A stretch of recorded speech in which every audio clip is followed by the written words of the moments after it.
আসসালামু আলাইকুম প্রিয় দর্শক ভাই বোনেরা, আমি গতদিনে আপনাদেরকে এসকেলেটর সার্ভিসিংয়ের একটা ভিডিও দেখিয়েছি।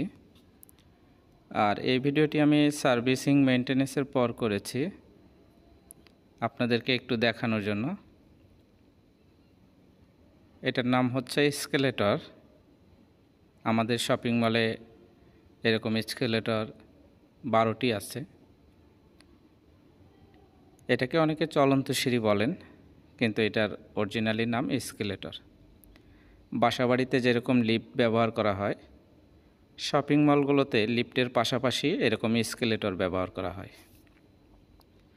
এই এসকেলেটরগুলো সবসময় পাশাপাশি দুইটা রাখা হয়। এর কারণ হচ্ছে একটা আপার দিকে অন থাকবে এবং একটা ডাউন দিকে অন থাকবে। আপনি চাইলে এই এসকেলেটরটাকে আপনি আপ এবং ডাউন দুই দিকেই চালাতে পারবেন। আরেকটা বিষয় হচ্ছে, দেখেন এই এসকেলেটরটা কিন্তু এখন অন অবস্থায় আছে, কিন্তু চলতেছে না। এর কারণ হচ্ছে এখানে একটা সেন্সর আছে, এই সেন্সরে কোনো লোকজন নেই, এই জন্য চলতেছে না।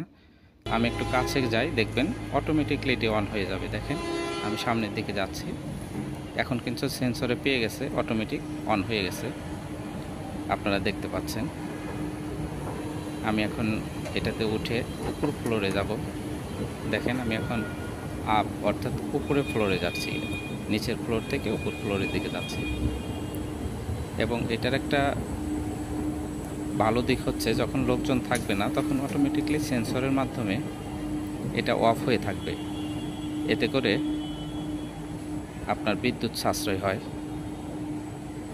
দেখেন এই পাশেরটা দেখেন ডাউনের দিকে, এটা কিন্তু এখন বন্ধ অবস্থায় আছে, কারণ লোকজন নেই।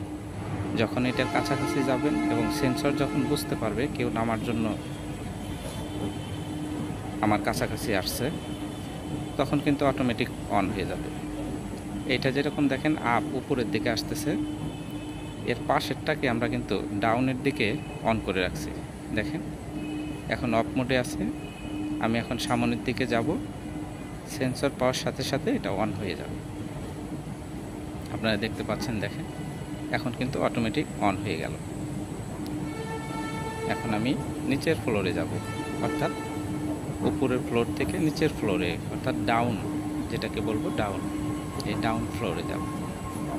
আর এর পাশেরটা দেখেন এটা আপ উপরের দিকে আসতেছে, আর এই সিঁড়িগুলো নিচের দিকে যাচ্ছে। আমি এখন নিচের দিকে নামবো। দেখেন এই এসকেলেটরগুলো আমাদের একেবারে নতুন, আপনারা দেখে বুঝতে পারছেন। অনেক সুন্দর, ভিডিওতে আসলে অতটা ক্লিয়ার হয়তো দেখতে পাচ্ছেন না। আজকের মতো এই পর্যন্ত। সকলে ভালো থাকবেন, সুস্থ থাকবেন। আল্লাহ হাফেজ।